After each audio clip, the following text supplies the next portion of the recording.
Thank you, Bharati. Thank you. Karana? Come in. Thank you, Karana. Where are you? That Karana? No. Where's Karana?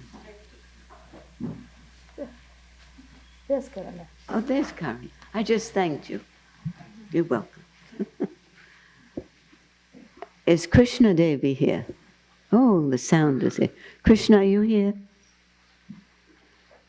I have to offer apologies to Krishna Devi.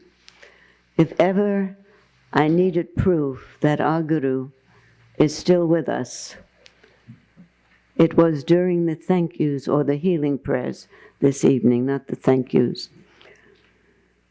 I received word from Krishna Devi earlier today by email that she wouldn't be able to do the chanting of our final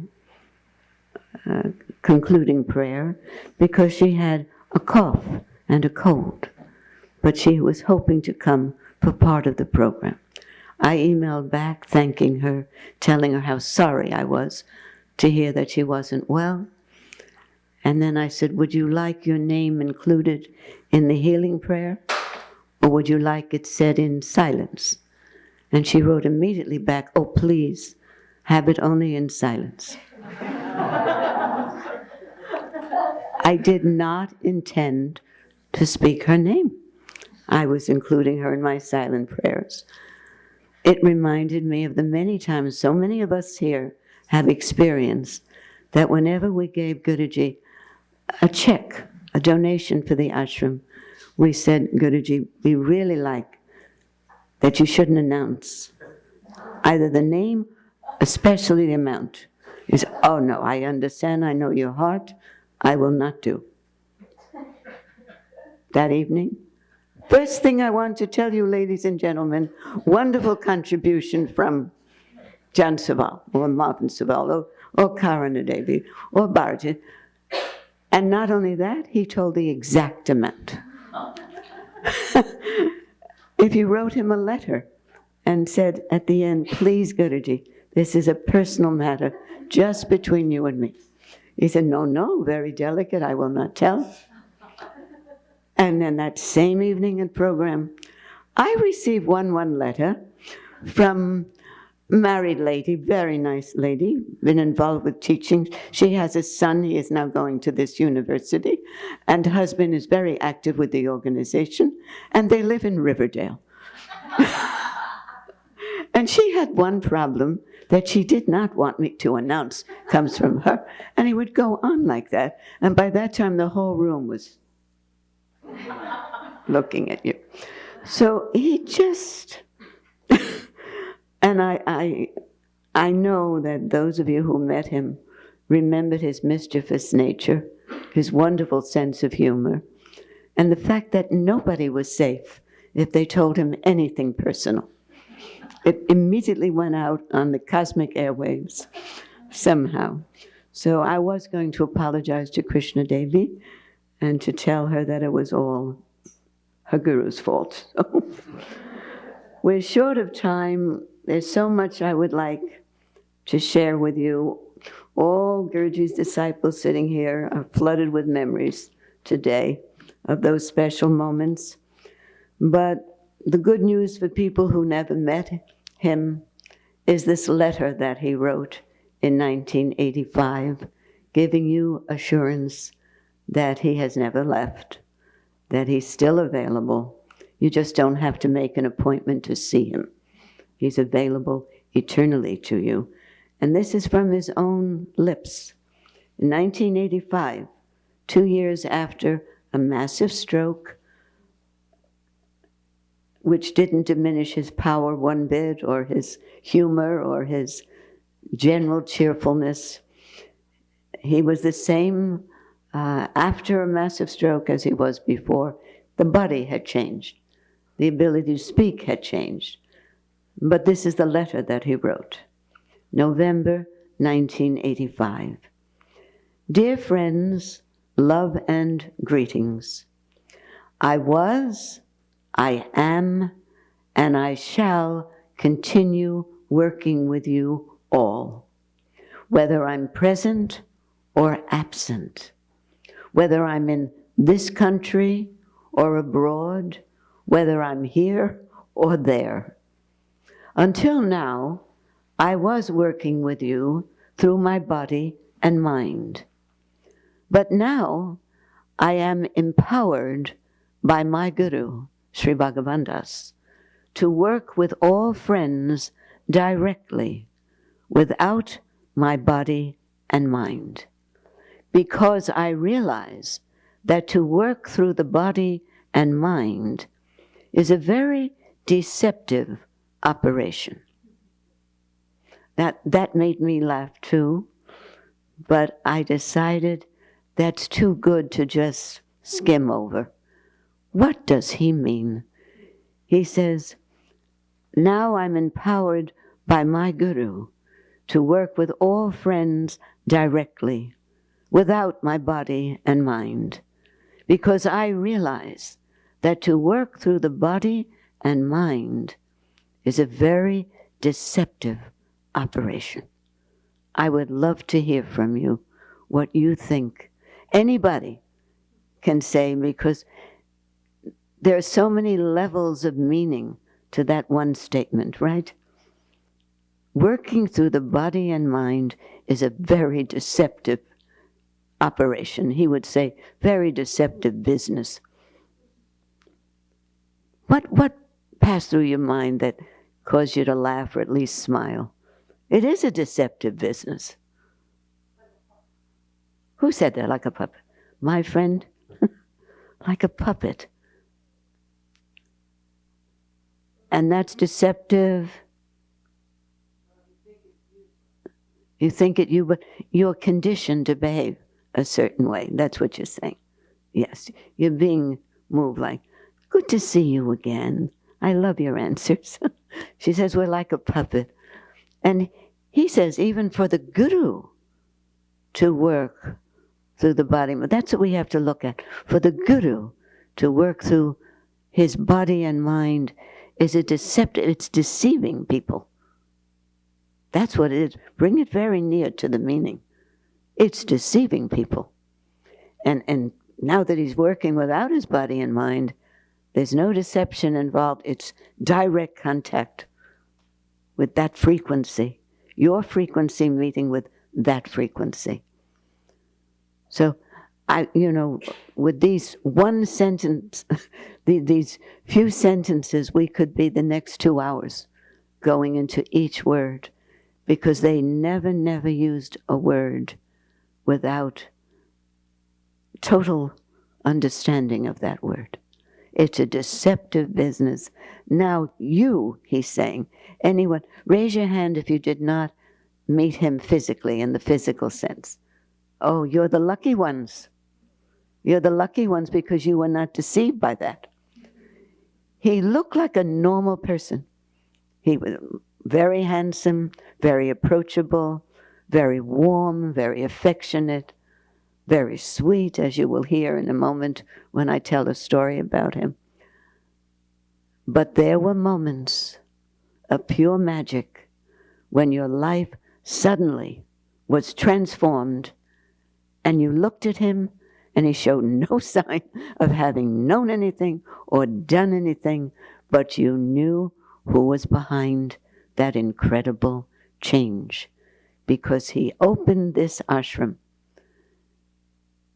He worked with each one of us, whether he was here or overseas. He was constantly working with us to do what? What did he want to do most of all? Give us knowledge? No. We've had the knowledge lifetime after lifetime. He exhausted himself giving us knowledge. But he was waiting for transformation, and that could only happen if... What? What was he after? He didn't care what form his battle took. Sometimes it was just to stroke you, encourage you. Don't worry, in the end you will be triumphant, everything's going to be fine. And sometimes he just knocked us about, either paying no attention to us, or sometimes, I wouldn't say humiliating us, but kind of kind of pricking our bubble of what? That's the word I'm looking for. He was after, what is Krishna after? Krishna means to crush. To crush what? The ego. That's all the Guru wanted. He was after the ego. If he felt you were not so sensitive, a little tougher, he knew you from other lifetimes, that's when you'd get the hardest treatment. That's when you'd really feel he can't love you if he's treating you this way, ignoring you or kind of making fun of you in the public. He would do occasion, little gentle. But in the beginning years, when you weren't accustomed to it, it felt as though he didn't care anymore about you. Actually, it was just the opposite. He cared too much. He was after you with all his energy, all his attention, using any method that would work. I didn't invent this statement. This is his statement. I will enlighten you, Mercedes, by hook or by crook. He didn't say it to Mercedes. He never met Mercedes. But he was talking to us. I will see to your enlightenment by hook or by crook. We didn't mind the hook, but crook? What did he mean by that? He meant anything it took. Anything it took. And those who were less than hardy, they ran away. They felt that this was a bogus guru. Because first he did hook you. He definitely hooked us by charm, by love, by compassion, by attention. And then when we were feeling really expanded, really loved, prick with the needle, and the balloon would break, and we'd see him turning his attention to someone else, or building someone else up, at the same time pulling us, we thought down. No, we were just in graduate school. We wanted to be back in elementary school, where we understood everything. And the teachers were very gentle and nice to us. Graduate school, not so nice. Graduate school, they're in a hurry. This is the last time they can get to you. So those who are finding this journey, and this is, I guess, his message, I didn't intend to say this, but those of us, including myself, who are finding this journey much more arduous, much more challenging, much more of a battlefield than we expected, consider yourself blessed. He loves you. He wants you. This is his way. You're running after him, and he's running after you with a big stick. He carried a stick all the time. He never used it on us, but there was always the possibility, if we didn't awaken in time, to show you that you have to remain very, very alert. The next paragraph says this. This is the most happy news I'm telling. But for that, you also have to be very alert and extremely attentive to listen to me, because he's working without his body. You have to be alert because there's every possibility of misunderstanding me and my message. Therefore, you also must go beyond your linguistic mind. You can't be the victim of rationalizing or analyzing. We've got to go beyond that. And always, always awake to his most recent message. Look at everything as a personalized message for you. Nowadays, you can send an e-card, personalized. Well, consider some of these kind of mind-boggling epiphanies as your e-card from Guruji. It's a celebration of your spiritual birth every minute. What happened to me was the following. most of you know, because I know most of you here, that there's a website called, not a website, there's a Facebook page. I get them mixed up. I'm still not clear what they do. But there's a Facebook page you can have, and we have one called Readings from the Masters, and the ashram has a Facebook page, Ananda Ashram. Well, Readings from the Masters is just a page that I was encouraged to, what's the language, Yogananda? Encouraged to create? Thank you.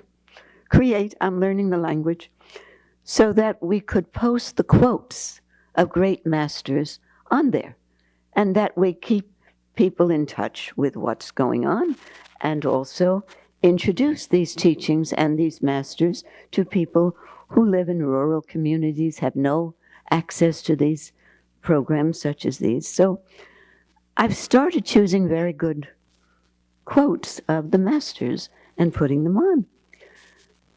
And I began to feel very happy because people who knew nothing about the ashram or the teachings or the guru began to check like. They liked it. And I saw 10, 20, sometimes 30 people liked it. Once in a while I'd put on quote, not so many liked it. But I put on a quote that I really liked this week of Sri Brahmananda's. I can't quote it directly, but it was something about desire. It said that there is always desire. Mind always has desire.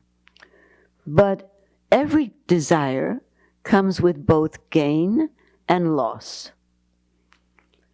If you analyze whether this desire that you're having is bringing you more loss than gain, then you have to root it out of your mind completely. I thought that was wonderful. Not many people agreed with me. They didn't check like. It sounded too negative. It sounded too, I don't know what it sounded, but I couldn't understand why I liked it so much and nobody else seemed to like it. 7 people like that. And I said, why is that? For 2 days I pondered that. And then it occurred to me, that was a message for me. That's why I liked it. I said, that's good. If anything you're desiring brings you more loss than gain, you should get rid of it. Gee, that's wise. Where's Carolyn? Carolyn, isn't that wise? Yeah, that's good. It's wise. But how is it I liked it so much and the others didn't? In my meditation this morning, a desire of mine, as they are wont to do, crept in. It's a nice desire, nothing wrong with it. Wasn't something destructive. But I looked at that and I suddenly saw that if I get that desire, I will be losing more than I'm gaining. Hello, Guruji. That's why I was drawn to that statement of his. Those who weren't drawn to it have no need of it. It's those who have a need of it that will find themselves sparked by it. The ones that seem to supply the greatest need, the quotes, are the ones that are very optimistic. They tell you, don't worry, it seems like you're not making progress. I guarantee you're making progress. 30 people like that. That's very good. That sounds like they don't have to do any work, and they're very happy with that. So everything we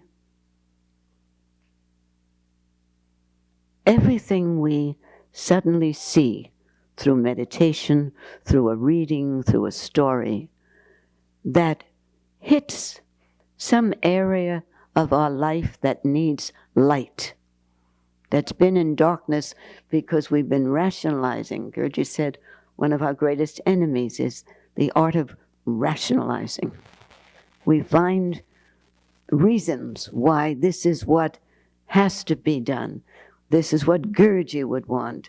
This is what society wants. But is it something that will bring you more gain than loss? Will it bring you the loss of your peace of mind? Will it bring you the loss of your new understanding about attachments, your new wisdom?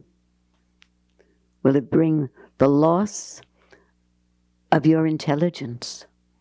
Because any attachment causes us, Bhagavad Gita I'm quoting, any attachment of on any level, mental, sensual, any attachment causes the loss of our wisdom when we're being overthrown by the senses. So we have to be constantly alert. And what Guruji says, he says, if you're not alert, you'll miss the meaning of my message. You'll twist it, which is what we often, I was doing it.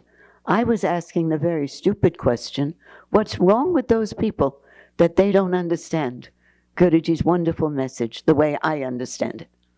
But where was the application? I understood it how?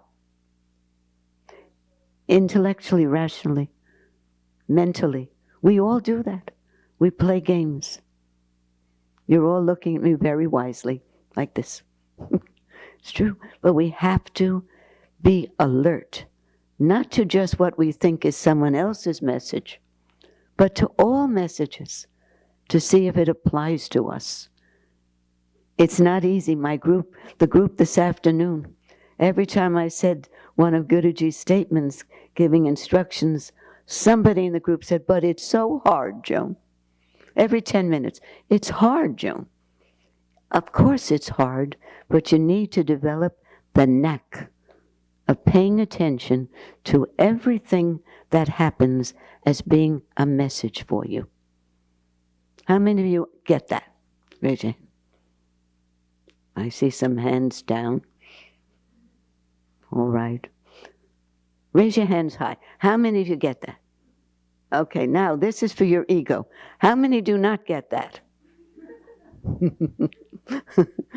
How many are in such a state of meditation they can't raise their arm? All right. I wanted to give you a little taste of what Guruji was mentioning in that letter. He's saying that even though he may not be here in his body, even though many of you have not met him this lifetime, if you're here, he would tell you you're his old students, his ancient students, but you forgot.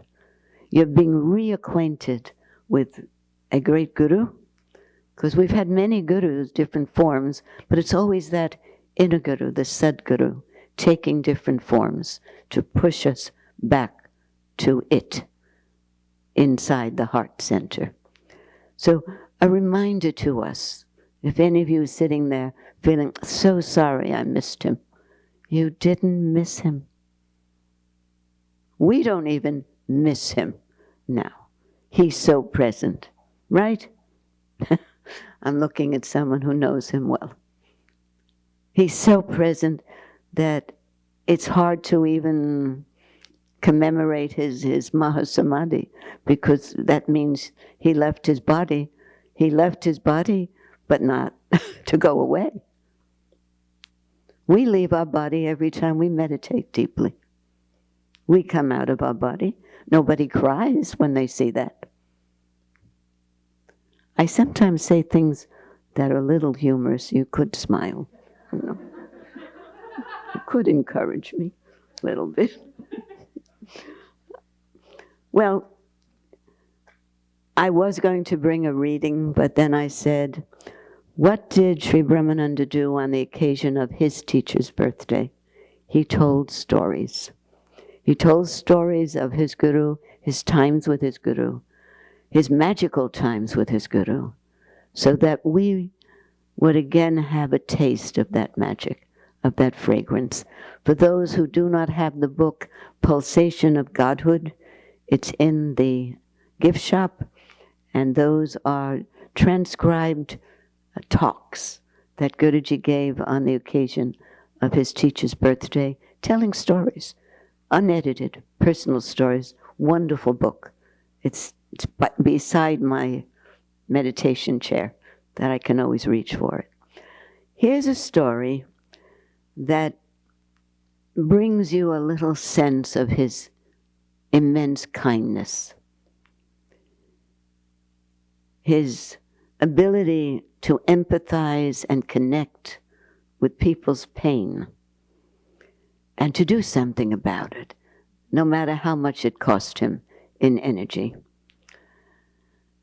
This happened in Hawaii. It was 2 years after he wrote that letter in 1985, and a long-term beloved member, Rita Dumbrov, who left her body at 104, she was in very good condition, invited Guruji to Hawaii. It was the first time he was being invited to offer programs again. His speech hadn't come back so that it was clear.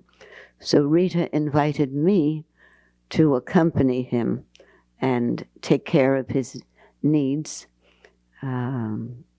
everything related to program and to his health, and to serve as the translator for him, because she was inviting very special friends of hers, many of whom were celebrities in Hawaii, and she wanted the program to be very fulfilling for them. So while we were there, one of Rita's friends told Guruji, Sri Brahmananda, about an extraordinary acupuncturist, a Chinese acupuncturist who was probably in his early 60s then, didn't speak a word of English, but he was known throughout the islands as being a miracle worker. And she said, "I think he could bring your speech back." And Guruji said, "No, he can't." Guruji was a neurosurgeon himself. She said, no, you can't think like that. You have to think positively," she said to the Guru. And the Guru, our Guru, could see the future. And all he could see was that he wasn't speaking again. That's why he said, no, he can't. He can do other things, but he can't do that. And she said, well, you have to give him a try.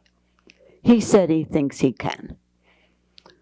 So Guruji became very quiet. He said, "I will come. We will see." Guruji went for several painful treatments. This acupuncturist worked through the head, mainly, very painful, big needles. He knew exactly what he was doing. Other things were cured in Guruji, but not his ability to speak, because those were brain cells that had been destroyed by the stroke. Guruji could speak so that we could understand, and what he needed to speak, he could speak, the main salient points of these teachings. But one day, finally, the acupuncturist bowed and he said, he's in his own language, Chinese, he said, "I'm so sorry. I couldn't." There was an interpreter there. But, he said through the interpreter, he has a request to make of Dr. Mishra, he called him. And Dr. Mishra said, "Yes," as if he knew. He said, "Yes." And through the interpreter, we learned that the acupuncturist's son, I guess it was about 10 years earlier, had been murdered. And the two men who had murdered him had wanted to rob him of money they thought he had. And since that time, which was, we gathered it was about 10 years ago, the acupuncturist had not been able to sleep. He seemed to be in a terrible, frenetic, anxiety-ridden state, is what the interpreter said. And Guruji was listening like this, just taking it in. And at the end, the acupuncturist looked up and he just had a tragic face. All the lines were down, down. We had never seen him smile. And looking, of course, tired, hadn't been able to sleep for years. And he asked it, would Dr. Mishra be able to help? And Guruji said, I will see. I will see.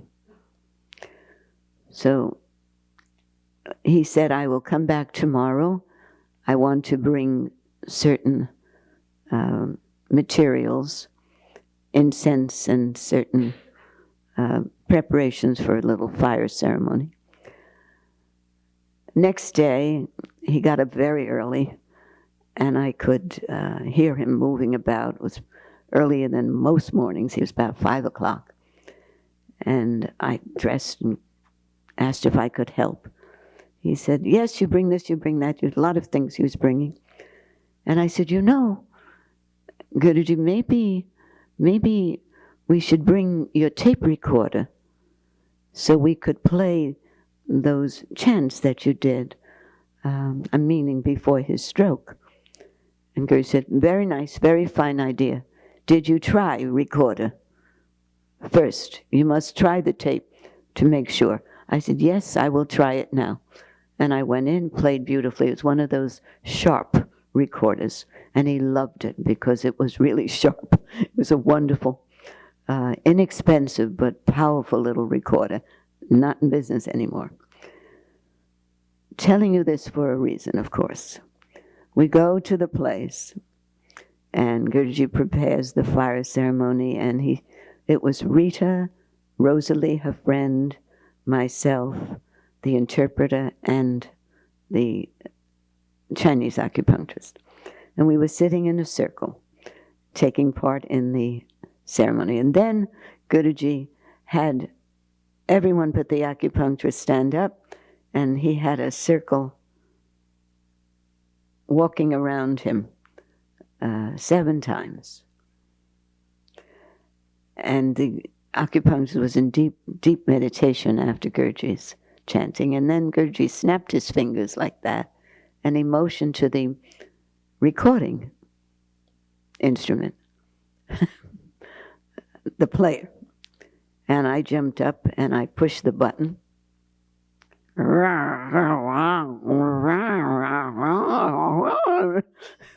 Guruji says, push stop. And he was furious. I said, what happened? We played beautifully. And I said, should I rewind? No, it will not work. Ghost. Ghost? What?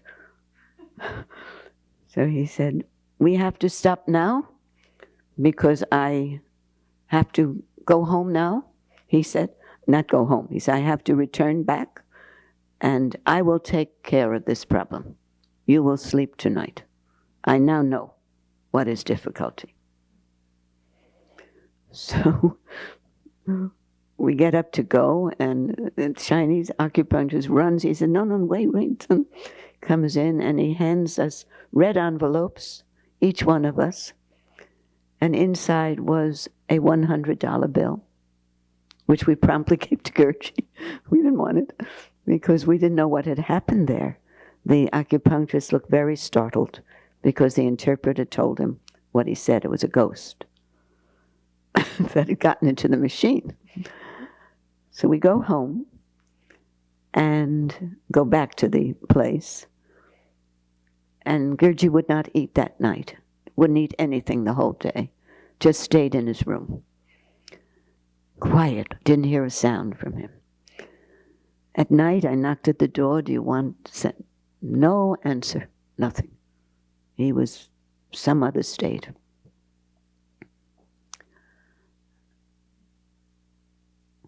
During the night, I kept checking. There was a light on. It was a very small light coming through under the door. And I heard him pacing back and forth, whole night. in the morning, I knocked on the door and asked if he wanted his usual juice, orange juice. And he opened the door, and I don't know how to describe it, but you know those bouffant hairstyles that they had in the old days, in the 50s, I think? His hair was up about 3-4 inches in the air. He had long hair, and it was up. The electricity was keeping it up. And I stared at him because he was always meticulous, always shining. And his jacket, he hadn't taken his clothes off from the day before. Jacket was all rumpled. And I said, "Are you all right?" And he said, "It was a gang of ghosts." And he smiled. He said, "They are gone now." I said, "What happened?" He said, "All night fighting with ghosts." I said, "Why? What was the matter?" He said, "They were angry. These 2 men are in prison. They are angry that they could not find the money, that the boy had deceived them, had told them he had the money, but he had given it to the acupuncturist, his father. So there was a battle going on in the airwaves, apparently." Of course, I didn't ask him how he got rid of the ghosts. I was just glad they were gone. And I said, "Are we going back to the acupuncturist?" He said, "Yes, we will go back. He will be very happy." He's already happy. He slept very well last night.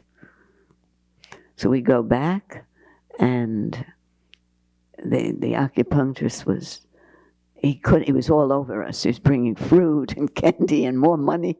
He didn't know what to do. And Guruji said, no, not necessary. Come inside, I will talk to you." And he went inside a little room. It must have been a treatment room, but low lights were there. It looked different, maybe his prayer room, I don't know. And we could hear Guruji speaking.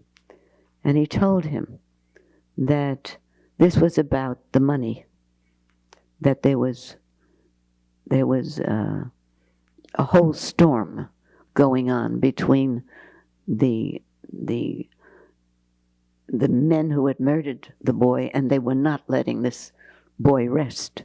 The soul was not resting. The soul was not free because of the tension that was there. These men had known him before. They had been friends of some kind. He said, "I have done my work. This is over with. Those men cannot bother you anymore or your son. I've lifted you up. They're too low now to reach you. But," he said, "I want you to be able to give your son some peace. He is not at peace because he lost everything. That money was to go for his schooling. He was going to go to medical school, and now his soul is not happy. It doesn't know why, it's just not happy. What you must do," he said to the man, "is go to China and open a school in his name with that money, so that other poor students will benefit, and you will have scholarships. You set it up so that young men and young women who are in your son's state of poverty that he was in can have the advantages." He said, "Then he will be happy. Also," he said, "for your sake, you set up a little altar and you put up his picture and a candle, 1 candle, and talk to him. You will reach him. Love can reach anywhere," he told him. "You talk to him. He needs to feel you're ready to let him go. And you will sleep very well." Guruji patted him on the head as if he were a child. I still see him. He looked like a round-faced Buddha, a lovely, lovely, sweet man. And Guruji went home went back. I keep calling it home. Wherever we slept was home. Guruji went back and slept the whole day. It had taken such a toll from his body. But how sweet to fight with a gang of ghosts all night long. I can't imagine. That must have been vibrating throughout the whole universe, that battle. And how they do that, I don't know.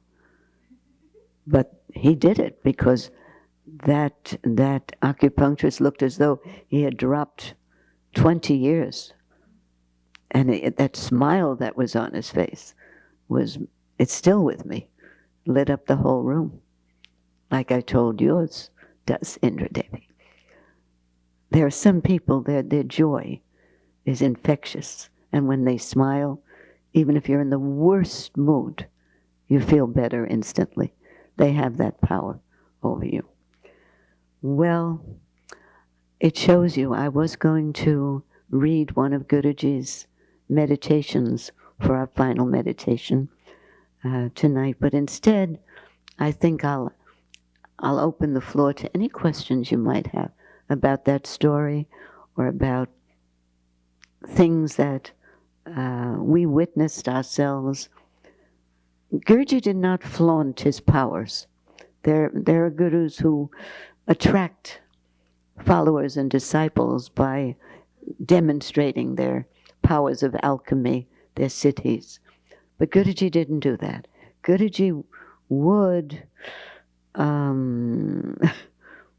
create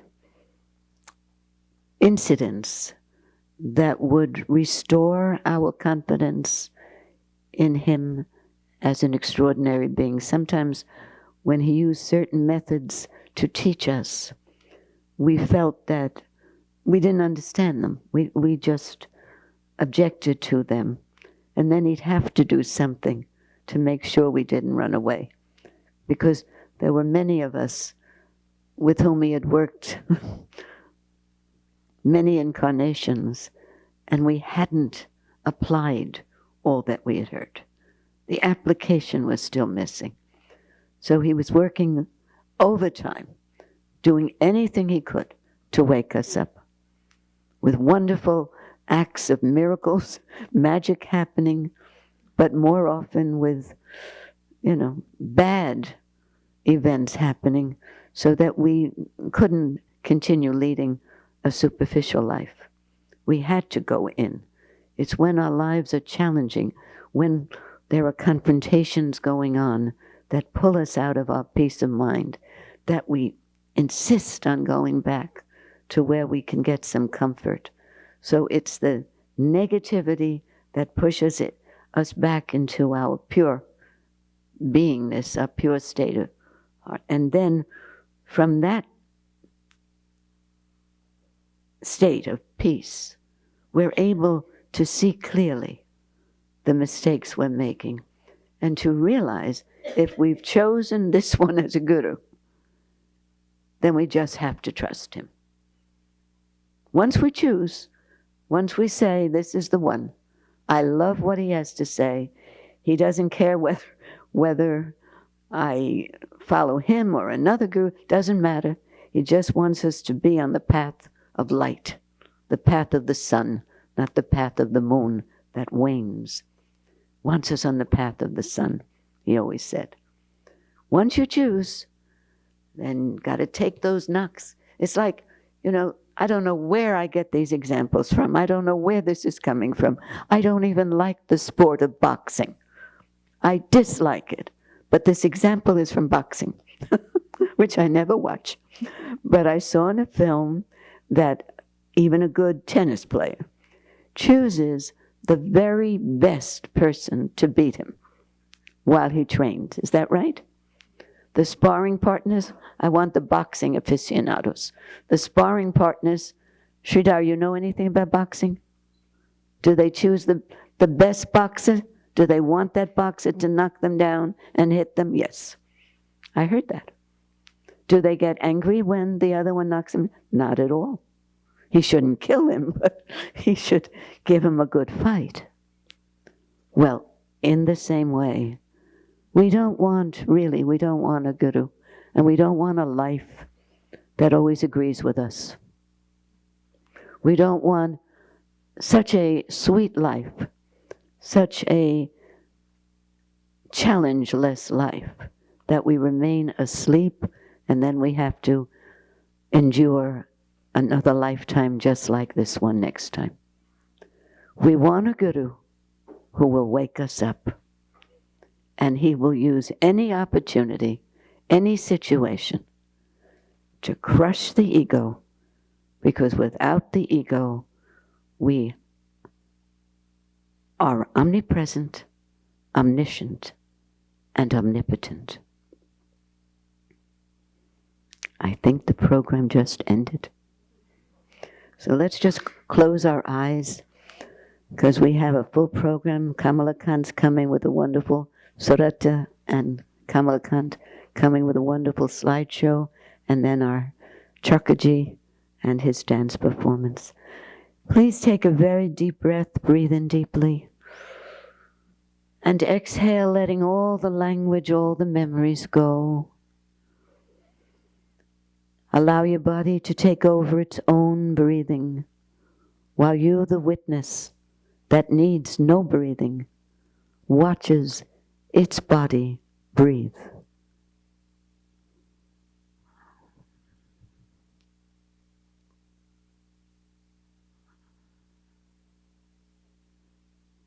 Don't care about anything now. You don't need to understand any of the stories, any of the words. You just need to feel this feeling of being utterly at peace with yourself.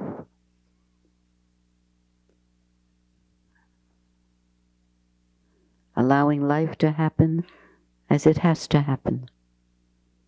Knowing you can enjoy the suchness of all the ups and downs until they're no longer ups and downs, but just what is.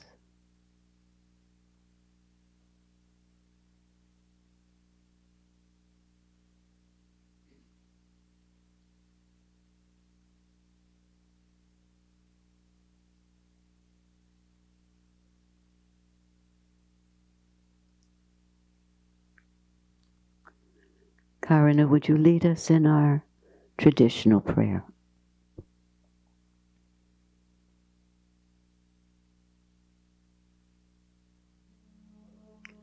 Oh.